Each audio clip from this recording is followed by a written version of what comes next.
আলহামদুলিল্লাহ রবিল আলমিন আসসালাতু ওয়াসসালামু আলা রাসূলিল কারীম আম্মা বাদ। তো ছোট শিরিক নিয়ে কিছু কথা। ছোট শিরিকটা হলো ইসলাম থেকে খারেজ করে দিবে না, তবে সে শিরিক করলে সে বড় অপরাধ করলো জাহান্নামী হবে, তবে চিরস্থায়ী জাহান্নামী না, আল্লাহ তাকে শাস্তি দিবেন, সে জাহান্নামে পতিত হবে। তো এই ছোট শিরিকগুলো আমাদের মধ্যে আছে, আমরা সহজে করে থাকি। প্রসঙ্গে আন ইবনে ওমর রাদিয়াল্লাহু তাআলা আনহু قال سمعت رسول الله صلى الله عليه وسلم يقول من حلف بغير الله فقد كفر أو أشرك রাহু তিরমিজি ও আবু দাউদ। তিরমিজিতে আসছে 1535 হাদিস, আবু দাউদ এসেছে 3251 নম্বর হাদিস, যে আল্লাহ ছাড়া অন্যের নামে কসম করলো সে শিরক করলো, তাহলে এটা শিরক। তো আসলে এইভাবে আমরা অনেক শিরক করে থাকি, যে আল্লাহ ছাড়া অন্য নামে অনেকে আছে যে কোনো একটা কথাকে বিশ্বাস করার জন্য ওই যে খানা খেতে খেতে বলছি, খানা হাতে নিয়ে বলছি, মোড়া কাঠে পুরো বসে বলছি, কাঠে পুরো দাঁড়িয়ে বলছি, এই যে কথাগুলো পরে বাচ্চার মাথায় হাত দিয়ে বলছি, মা বাবার কসম খেয়ে বলছি, এই যে এগুলো সব শিরক, ছোট শিরকের মধ্যে চলে যাবে। আসলে এই ধরনের শিরক থেকে আমাদেরকে বেঁচে থাকবে। ছোট শিরক মানে অনেকে করে ফেলে, যদি এই ধরনের কথা কেউ বলে, আপনি সঙ্গে সঙ্গে তাকে বলবেন কুল লা ইলাহা ইল্লাল্লাহ, এটা পরে তাড়াতাড়ি ঈমান নিয়ে আসো, কারণ তোমার ঈমান নষ্ট হয়ে যাচ্ছে। এভাবে তাকে দাওয়াত দেওয়া ছোট শিরক। এছাড়া আছে যে অনেকে আছে যে হাতে বালা অথবা সুতা আংটি এগুলো পরিধান করে, কারণটা কি, যেগুলো বিপদ আপদ থেকে তাকে রক্ষা করবে, এটা শিরক। কোনো এগুলো বালা পড়া, সুতা পড়া, আংটি পড়া, এগুলো সব ছোট শিরকের মধ্যে চলে যাবে। আবার তাবিজ তোমার ঝুলানো, বাচ্চাদের গুলায় তাবিজ, বাচ্চার মায়ের গুলায় তাবিজ তোমার এগুলো ঝুলে দেয়, মাথায় কালো টিপ লাগিয়ে দেয়, কেন? এগুলো চোখ লাগার থেকে, বদনজর থেকে, শয়তান থেকে তাকে হেফাজত করবে, এটা শিরক।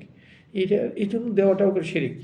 এরপরে কোনো কিছুকে দেখে পাখিকে, কালো কুকুর, কালো বিড়ালকে মন্তব্য করা, কুলক্ষণ মনে করা, পাখির ডাককে কুলক্ষণ মনে করা, এগুলো শিরক আকীদা। এরপরে টিকটিকি ঠিক ঠিক করে ডাকছে, বলছে আমি যা বলছি সত্য বলছে, এটা শিরক, শিরক। বিড়াল হাত পা পরিষ্কার করছে, আপনি দেখি মন্তব্য করলেন, ভাবলেন যে কুটুম আসবে, আত্মীয় আসবে, এই যে এগুলো শিরক। কারণ বিড়াল তার হচ্ছে না, একটু ফিরে হলে তার নিজেকে শরীরটা পরিষ্কার রাখে, যেটি বুঝে পরিষ্কার রাখে, কিন্তু আপনি দেখে মন্তব্য করলেন, এগুলো শিরক আকীদা। এরপরে আছে কোনো গাছ, কোনো পাথর, কোনো কবরকে বরকতময় মনে করা, এটাও শিরক আকীদা।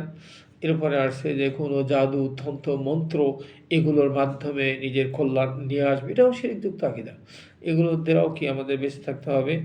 এরপরে আসছে যে গণকের কথা, কোনো হাত দেখানো, গণকের কথা বিশ্বাস করা, এগুলো সব শিরক আকীদা। গণকের কাছে যাওয়া যাবে, ব্যক্তি কোনো গণকের কাছে আসলো, তাকে জিজ্ঞাসা বিশ্বাস করে নেই, হচ্ছে তার 40 বছর ইবাদত নষ্ট হয়ে যাবে, কিন্তু 40 দিন ইবাদত নষ্ট হয়ে যাবে। এগুলোর থেকে আমাদের সতর্ক থাকতে হবে। এরপরে জ্যোতিষীর কথা, যে জ্যোতিষী অগ্রিম ভবিষ্যতের গায়েবের কথা বলে দেয়, কবে কোথায় ঝড় তুফান হবে, কোথায় বৃষ্টি হবে, কোথায় কী হবে, এই যে সব এই জ্যোতিষীর কথা বিশ্বাস করে, এটাও শিরক আকীদা। এরপরে কোনো নক্ষত্রকে, যে নক্ষত্র উঠলে বৃষ্টি হবে, নক্ষত্র ডুবে গেলে বালা মুসিবত হবে, এই যে একটা মন্তব্য, যে মাধ্যম দিয়ে বৃষ্টি, এইগুলো সব শিরকযুক্ত আকীদা। এরপরে একটা হলো যে নিয়ামতের প্রসঙ্গ নিয়ে শিরক করা। যেমন আল্লাহ সুবহানাহু ওয়া তাআলা আপনাকে নিয়ামতের মধ্যে, সাগরের মধ্যে আপনি নৌযানে জাহাজে আরোহণ করছেন, সাগরের মধ্যে, এরপর প্লেনে আপনি আকাশে উড়ছেন, এরপরে আপনি কোনো গাড়িতে আরোহণ করছেন, যাচ্ছেন, আপনি এইগুলোর ক্ষেত্রে নিয়ামতের মধ্যে কীভাবে শুকরিয়া করলেন, যে বললেন ঝড় তুফানের কবলে, যাই হোক আমাদের যে মাঝিটা খুবই মাশাআল্লাহ পারদর্শী, ঝড় তুফানের মধ্যেও জাহাজটাকে গতি ঠিক রেখেছে, আমরা ঠিকভাবে নিরাপদে পৌঁছে গেছি। তো এই যেটা আপনি শিরক করলেন, বিপদের থেকে আল্লাহ হেফাজত করলো, আপনি কি বললেন, আপনার জাহাজের চালককে বললেন সে কঠিন ঝড় তুফানেও সে তার গতি ঠিক রেখেছে, ঝড়ের কবল থেকে জাহাজকে হেফাজত করেছে, বাঁচিয়েছে, প্লেন লাইন করে দিয়েছে। তো এইগুলো হলো একটা নিয়ামতের মধ্যে শিরক। আল্লাহ সুবহানাহু ওয়া তাআলা এগুলো নিয়ামত দান করেছেন, আল্লাহ হেফাজত করেন, কিন্তু আপনি কি বলেন, কোনো প্লেনের চালককে, মাঝিকে, কোনো ড্রাইভারকে আপনি কি বললেন যে এই বিপদের থেকে রক্ষা করেছেন, এগুলো সব কি শিরকের মধ্যে শামিল, ছোট শিরকের মধ্যে শামিল। আসুন আমরা এগুলোর থেকে বেঁচে থাকি, শিরক থেকে বেঁচে থাকি। আল্লাহ সুবহানাহু ওয়া তাআলা আমাদের সবাইকে এই ছোট শিরক থেকেও বেঁচে থাকার তৌফিক দান করেন। বারাকাল্লাহু ফীকুম।